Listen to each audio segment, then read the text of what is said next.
4 ಯುಗಗಳ ಮಹಿಮೆ: ಸತ್ಯಯುಗ, ತ್ರೇತಾಯುಗ, ದ್ವಾಪರಯುಗ ಮತ್ತು ಕಲಿಯುಗ.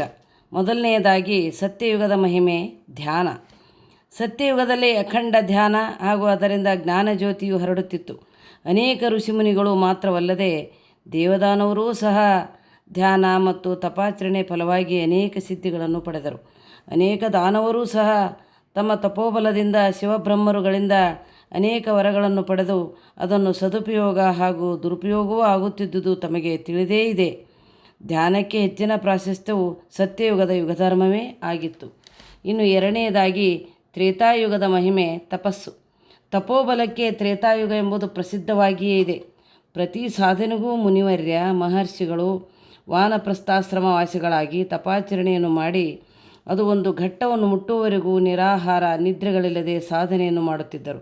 ಹೀಗಾಗಿ ತ್ರೇತಾಯುಗವು ತಪೋಯುಗವೆಂದೇ ಪ್ರಸಿದ್ಧವಾಗಿತ್ತು. ಇನ್ನು ಮೂರನೆಯದಾಗಿ ದ್ವಾಪರಯುಗದ ಮಹಿಮೆ ಭಜನೆ. ದ್ವಾಪರಯುಗದಲ್ಲಿ ಭಜನೆಯೇ ಪ್ರಮುಖ ಸ್ಥಾನವನ್ನು ಪಡೆದಿದೆ. ಈ ಯುಗದ ಅವತಾರ ಪುರುಷನಾದ ಶ್ರೀಕೃಷ್ಣ ಪರಮಾತ್ಮನು ಭಕ್ತಿಯುತ ಭಜನೆ ಪ್ರಿಯನಾಗಿದ್ದುದು ಒಂದು ಮಹತ್ತರ ವಿಷಯ. ದ್ವಾಪರಯುಗದಲ್ಲಿ ಋಷಿಮುನಿಗಳಾದಿಯಾಗಿ ಸರ್ವರೂ ತಮ್ಮ ಭಕ್ತಿಯುತವಾದ ಭಜನೆಗಳಿಂದ ಪರಮಾತ್ಮನ ಅನುಗ್ರಹಕ್ಕೆ ಪಾತ್ರರಾದವರೆಂದು ಮಹಾಭಾರತವು ಸಾರಿ ಹೇಳಿದೆ. ಭಜನೆಯ ಮಹತ್ವವನ್ನು ಎಷ್ಟು ವರ್ಣಿಸಿದರೂ ತೀರದು. ಏಕಾಗ್ರತೆಯಿಂದ ಪರಮಾತ್ಮನ ನಿರಾಕಾರ ತತ್ವವನ್ನೇ ಆತ್ಮದಲ್ಲಿ ಸ್ಥಾಪಿಸಿಕೊಂಡು ಸುಶ್ರಾವ್ಯವಾದ ಭಜನೆಯ ಶ್ರವಣದಿಂದಾಗಲಿ ಪಠಣದಿಂದಾಗಲಿ ತಲ್ಲೀನರಾದವೆಂದರೆ ಪರಮಾತ್ಮನ ಅನುಗ್ರಹಕ್ಕೆ ಪಾತ್ರರಾಗುವುದಂತೂ ಖಂಡಿತ. ಇನ್ನು ನಾಲ್ಕನೆಯದಾಗಿ ಕಲಿಯುಗದ ಮಹಿಮೆ ಮೂರ್ತಿ ಪೂಜೆ. ಸತ್ಯಯುಗದಿಂದ ಕಲಿಯುಗದವರೆಗೂ ತುಲನೆ ಮಾಡಿದ್ದಾದರೆ ಮಾನವರು ಪರಮಾತ್ಮನ ಅನುಗ್ರಹ, ಜೀವನ್ಮುಕ್ತಿ, ತಪ, ಧ್ಯಾನಾದಿಗಳ ಆಸಕ್ತಿಯು ಕಡಿಮೆಯಾಗುತ್ತಾ ಬಂದಿದ್ದು ಕಲಿಯುಗದ ಆರಂಭದ ಸಮಯಕ್ಕೆ ಇವೆಲ್ಲವೂ ಗಣನೀಯವಾಗಿ ಕಡಿಮೆಯಾಗಿರುವುದು ಸ್ಪಷ್ಟವಾಗಿದೆ. ಅದರ ಫಲವಾಗಿ ಕಲಿಯುಗದಲ್ಲಿ ಮೂರ್ತಿ ಪೂಜೆಯಿಂದಲೇ ಸರ್ವಸಿದ್ಧಿಯನ್ನು ಪಡೆಯಬಹುದಾಗಿದೆ. ಮೂರ್ತಿ ಪೂಜೆಯಿಂದ ಕಲಿಯುಗದಲ್ಲಿ ಜ್ಞಾನವು ಉಪಲಬ್ಧವಾಗಲಿದೆ. ಮಾನವನ ಪಾಪ ಪುಣ್ಯ ಕರ್ಮ ಫಲಾನುಸಾರವಾಗಿ ಅವರು ಫಲಾಫಲಗಳನ್ನು ಇದೇ ಯುಗಾಂತ್ಯದೊಳಗೆ ಇದೇ ಜನ್ಮದಲ್ಲೋ ಇಲ್ಲವೇ ಮುಂದಿನ ಜನ್ಮದಲ್ಲೋ ಅನುಭವಿಸಬೇಕಾಗುತ್ತದೆ. ಕಲಿಯುಗದಲ್ಲಿ ಅನ್ನವೇ ಬ್ರಹ್ಮವೂ ಆಗಿದೆ. ಅನ್ನದ ಶಕ್ತಿ ಇರುವವರೆಗೂ ಧ್ಯಾನ, ಪೂಜೆ, ತಪಸ್ಸು, ಶಾಂತಿ ಇವುಗಳಿಗೆ ಅವಕಾಶ ಉಂಟು. ಕಲಿಯುಗೇತರ ಯುಗಗಳಲ್ಲಿ ಋಷಿಮುನಿಗಳು ತಿಂಗಳಾನುಗಟ್ಟಲೆ ನಿರಾಹಾರಗಳಿಲ್ಲದೆ ತಪವನ್ನಾಚರಿಸುತ್ತಿದ್ದರು. ಇದೀಗ ಕಲಿಯುಗದಲ್ಲಿ ಮಾನವರು ಅಂತಹ ಶಕ್ತಿಯನ್ನು ಕಳೆದುಕೊಂಡಿರುವುದರಿಂದ ಧ್ಯಾನ, ಮೂರ್ತಿ ಪೂಜೆ, ದಾನ ಧರ್ಮಾದಿಗಳಿಂದ ತಮ್ಮ ಜೀವನವನ್ನು ಸಾರ್ಥಕಗೊಳಿಸಬೇಕಾಗಿದೆ.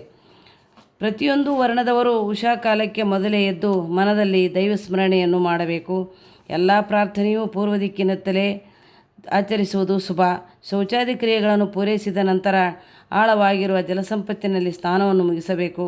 ತನ್ನ ಇಷ್ಟ ದೇವತೆಗಳನ್ನು ಮನದಲ್ಲೇ ಸ್ಮರಿಸುತ್ತಾ ಅದೇ ಜಲದಿಂದ ಅಭಿಷೇಕ ಮಾಡುತ್ತಾ ಆರಾಧಿಸಬೇಕು. ನೀರಿನ ಮಧ್ಯೆ ನಿಂತು ಈ ರೀತಿ ದೈವಾರಾಧನೆ ಮಾಡುವುದು ಒಳ್ಳೆಯ ಯೋಗ ಹಾಗೂ ಪೂರ್ಣ ಫಲದಾಯಕವೂ ಸಹ ಆಗಿರುತ್ತದೆ. ಸಂಧ್ಯಾಕಾಲದಲ್ಲಿ ಮಾತ್ರ ಸಂಧ್ಯಾ ವಂದನೆಯು ಶಾಸ್ತ್ರೀಯವಾಗಿರುತ್ತದೆ. ಪ್ರತಿನಿತ್ಯ ಗಾಯತ್ರಿ ಜಪವನ್ನು ಮಾಡಬೇಕು. ದಿನದಿಂದ ದಿನಕ್ಕೆ ಜಪಗಳ ಸಂಖ್ಯೆಯನ್ನು ಹೆಚ್ಚಿಸುತ್ತಾ ಹೋಗಬೇಕು.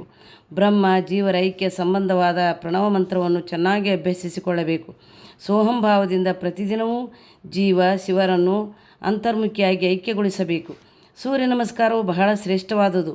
ಭಕ್ತಿಯಿಂದ ಮಾಡುವ ಈ ನಮಸ್ಕಾರಕ್ಕೆ ದಿನಕರನು ನೇರವಾಗಿ ಸಾಕ್ಷೀಭೂತನಾಗಿರುತ್ತಾನೆ. ಮಾನವರು ತಮ್ಮ ವೃದ್ಧಾಪ್ಯದವರೆಗೂ ಸೂರ್ಯ ಜಪವನ್ನು ತಪ್ಪದೇ ಆಚರಿಸಬೇಕು. ಗೃಹಸ್ಥ ಧರ್ಮದ ಬಗ್ಗೆ ಹೇಳುವುದೇನೆಂದರೆ ಧರ್ಮವೇ ಇವರ ಪ್ರಥಮ ಕರ್ತವ್ಯವಾಗಿರಬೇಕು. ಧರ್ಮದಿಂದ ಅರ್ಥವು, ಅರ್ಥದಿಂದ ಭೋಗವು, ಭೋಗದಿಂದ ವೈರಾಗ್ಯವು, ವೈರಾಗ್ಯದಿಂದ ಜೀವನ್ಮುಕ್ತಿಯು ಲಭ್ಯವಾಗುವುದು. ಅಧರ್ಮದ ಗಳಿಕೆಯಿಂದ ವೃಥಾ ಮೋಹ ಉಂಟಾಗುವುದು. ಮುಂದೆ ಗಾಳಿಯಲ್ಲಿ ಬಂದ ಸಂಪತ್ತು ಧೂಳಿನಂತೆ ತೂರಿ ಹೋಗುವ ಹಾಗೆ ಅಧರ್ಮದ ಸಂಪತ್ತಿಗೆ ಅಲ್ಪಾಯುಷು. ಇದು ಇನ್ನಿಲ್ಲವಾದಾಗ ಮನದಲ್ಲಿ ಚಿಂತೆ ಹಾಗೂ ಮನವು ತಾಮಸ ಪ್ರವೃತ್ತಿಗೆ ಒಳಗಾಗುತ್ತದೆ. ಶಿವನ ಇಚ್ಛೆಯ ಚೌಕಟ್ಟಿನಲ್ಲೇ ಇದ್ದುದಾದರೆ ಅಂತಹವರ ಜೀವನದಲ್ಲಿ ಶಾಂತಿ ನೆಮ್ಮದಿಯುಂಟಾಗಿ ಮುಂದಿನ ಮಾರ್ಗವು ಶುದ್ಧವಾಗುವುದರಲ್ಲಿ ಯಾವುದೇ ಸಂದೇಹವಿಲ್ಲ. ದೋಷಾರೋಪಣೆಯು ಮಹಾಪಾಪ. ಒಬ್ಬರ ಮೇಲೆ ದೋಷಾರೋಪಣೆ ಮಾಡುವುದು ಎಂದರೆ ತಮ್ಮನ್ನು ತಾವೇ ದೂಷಿಸಿಕೊಂಡಂತೆ. ಇದು ಮಹಾಪಾಪ. ಒಬ್ಬರ ದೋಷವನ್ನು ಎತ್ತಿ ಮತ್ತೊಬ್ಬರಲ್ಲಿ ಆಡಿಕೊಳ್ಳುವುದು ಘೋರ ಪಾತಕ. ಧರ್ಮ ರೀತಿಯಿಂದ ಏನೇ ಸಂಪಾದಿಸಿದರೂ ಯಾವುದೇ ಬೆಳೆ ಬೆಳೆದರೂ ಅದರಲ್ಲಿ 1/10 ಭಾಗವನ್ನು ದಾನ ಧರ್ಮದ ಪಾಲು ಎಂದು ತೆಗೆದಿರಿಸಬೇಕು. ಇದರಿಂದ ಮಾನವರು ಮಾಡುವ ಕಾಯಕವು ಪರಿಶುದ್ಧ ಕಾಯಕವೇ ಆಗುತ್ತದೆ.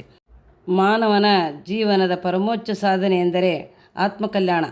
ಈಗ ನಾನು ತಿಳಿಸುವ ಆಚರಣೆಗಳನ್ನು ಸ್ವಲ್ಪ ಮಟ್ಟಿಗಾದರೂ ಆಚರಣೆಗೆ ತಂದಿದ್ದಾದರೆ ಇಹದಲ್ಲಿ ಸುಖ ಶಾಂತಿ ಭೋಗಾದಿಗಳು ಹಾಗೂ ಇಹದಲ್ಲಿ ಮುಕ್ತಿ ಲಭಿಸುವುದರಲ್ಲಿ ಸಂದೇಹವೇ ಇಲ್ಲ ಎಂದು ಸೂತ ಮಹಾಮುನಿಗಳು ಮುನೀಶ್ವರರಿಗೆ ಶಿವಪುರಾಣದಲ್ಲಿ ತಿಳಿಸುತ್ತಾರೆ.